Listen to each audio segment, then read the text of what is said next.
What's up, YouTube? And today we're reacting to This Is Why Hulk Isn't Spider-Man Brand New Day by New Rock Stars. I'm ready for this new Spider-Man movie. I ain't gonna care. Y'all let me know if y'all ready for it. I like what they did with this, honestly. This may be the last ad you ever see.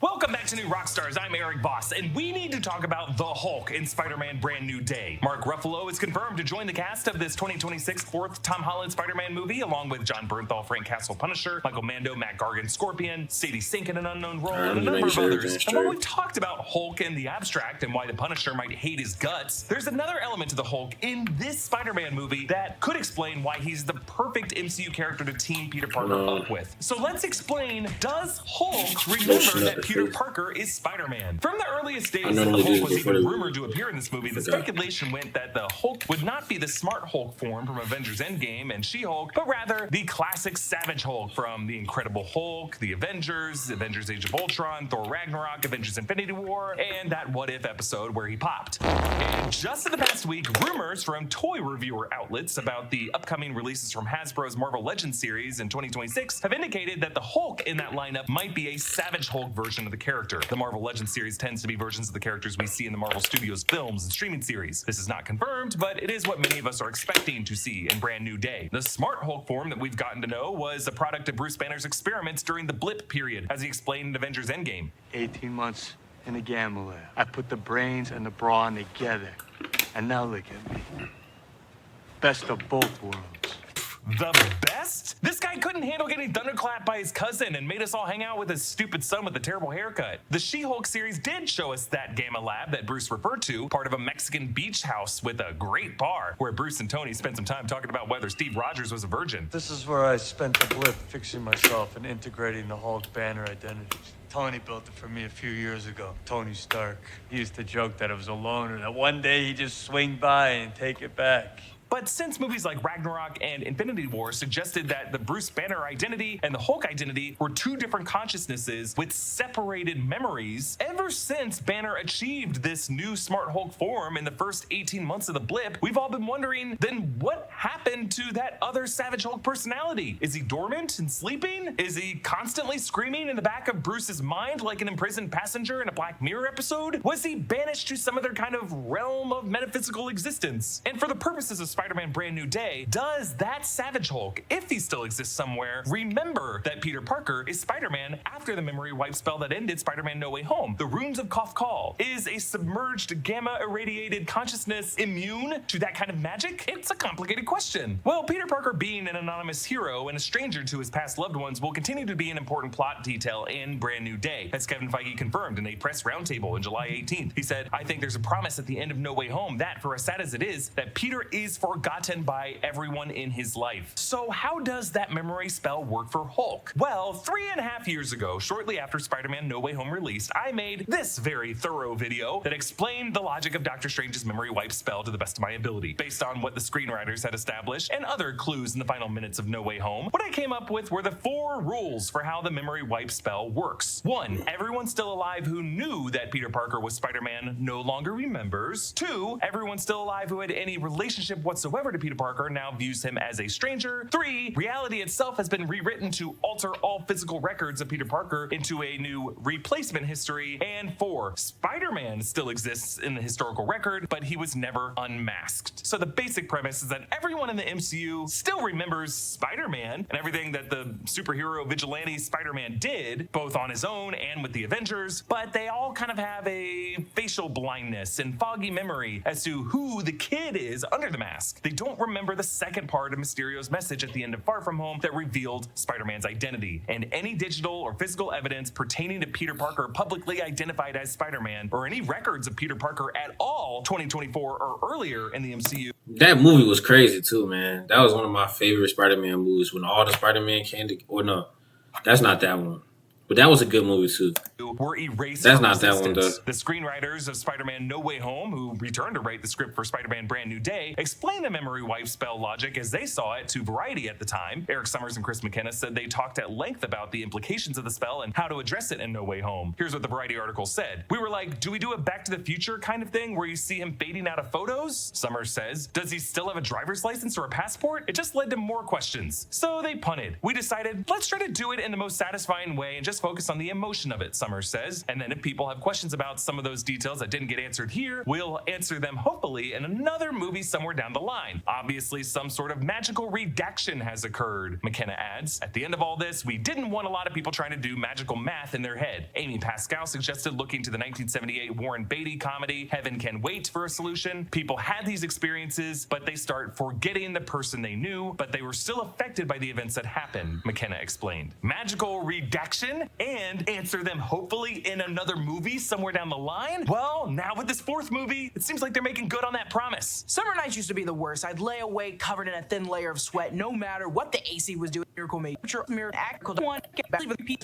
Or when Bruce trapped into Peter Parker to begin with. Spider-Man didn't join the Avengers until the events of Civil War, when Bruce, trapped in his Savage Hulk form, was off-world on the planet Sakaar, becoming the gladiator champion we saw in Thor Ragnarok. When he returned to Earth in Avengers Infinity War, he only had a short amount of time with Tony Stark and Doctor Strange and Wong to get caught up on anything before Thanos' Q-ship arrived and Ebony Maw and Cull Obsidian started to attack. Spider-Man did help Tony Stark and Doctor Strange during this scene, but at no point does Bruce Banner or his very shy Savage Hulk form at this point ever interact with Peter, or even hear Tony call him Peter or see him with his mask off. A tree collapses on Bruce pretty early on, and he fights with his Hulk identity that covers half his face, and then faints. And then, after he faints, Cull Obsidian attacks Iron Man, and that's when Spider-Man now appears at the last second to block the attack. From there, Peter fights Cull Obsidian and then swings over to help Doctor Strange, who's being abducted by Ebony Maw, and then Peter Parker gets towed up to the Q-ship, where he joins Strange and Tony in space, goes to Titan, and dusts there, and doesn't return to existence at all until the Battle of Earth, at which point Bruce has converted to Smart Hulk for all the moments they shared during the battle and at Tony Stark's funeral. And likely, Smart Hulk would have been affected by Doctor Strange's spell. But there was one line at Avengers Infinity War that might be a clue to whether Savage Hulk ever knew the name Peter Parker. In the middle of the movie, when Bruce is with the others at Avengers Compound, Natasha explains where Scott and Clint are after Civil War. After the whole Accord situation, he and Scott took a deal. It was too tough on their families. They're on house arrest. Who's Scott? Ant-Man.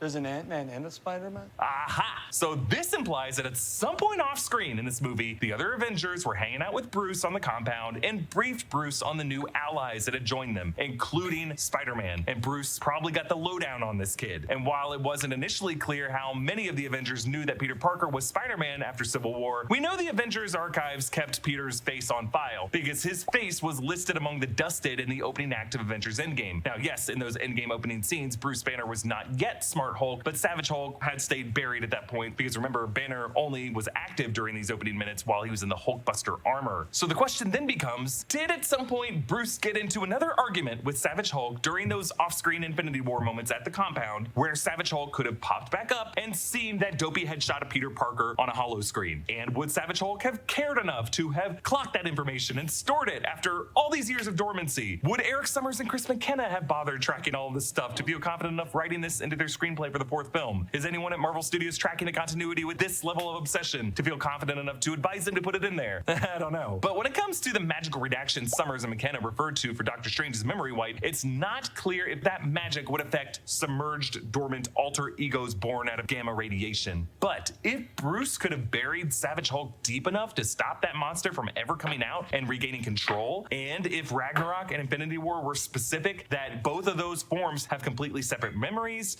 Do I know you? I feel like I've known you. I know you too. It's weird. And if you've looked into these subjects of metaphysics and what the soul is, memory is a very, very big part of it. There is here at least a convenient enough explanation to say that Savage Hulk was unaffected by the memory-based element of the Runes of Kafkal spell. But the reality he might come back to and smash through would still be one with no physical evidence of Peter Parker's existence before 2024. And if he does remember Peter and no one else remembers Peter, I suppose that's something that would make him even angrier. Alternatively, if the logic were to be established that for Bruce to bury Savage Hulk that deep enough in his psyche that Savage Hulk could have slipped into, say, another realm of existence, like the Void, which could either be the shadowy void of Thunderbolts that has a specific effect over our darker sides, something that they could even describe as the Dark Force that Martin Lee, Mr. Negative, could tap into, or even the void of the TVA dumping ground, because that is where pruned and forgotten histories tend to go. This is one way they could establish where Savage Hulk has been. That way, we could see how Doctor Strange's spell only went as far as the 616 universe, and that any character outside of that universe, or in any outside realm of existence from that universe, at the time of the spell, who previously knew that Peter was Spider-Man, might still know that he is Spider-Man. Now, one additional thing that Spider-Man Brand New Day could do to establish this link between Savage Hulk and Peter Parker would be to finally answer how Peter Parker got his powers. What spider bit him, especially if No Way Home suggested that no Oscorp exists in the 616 universe.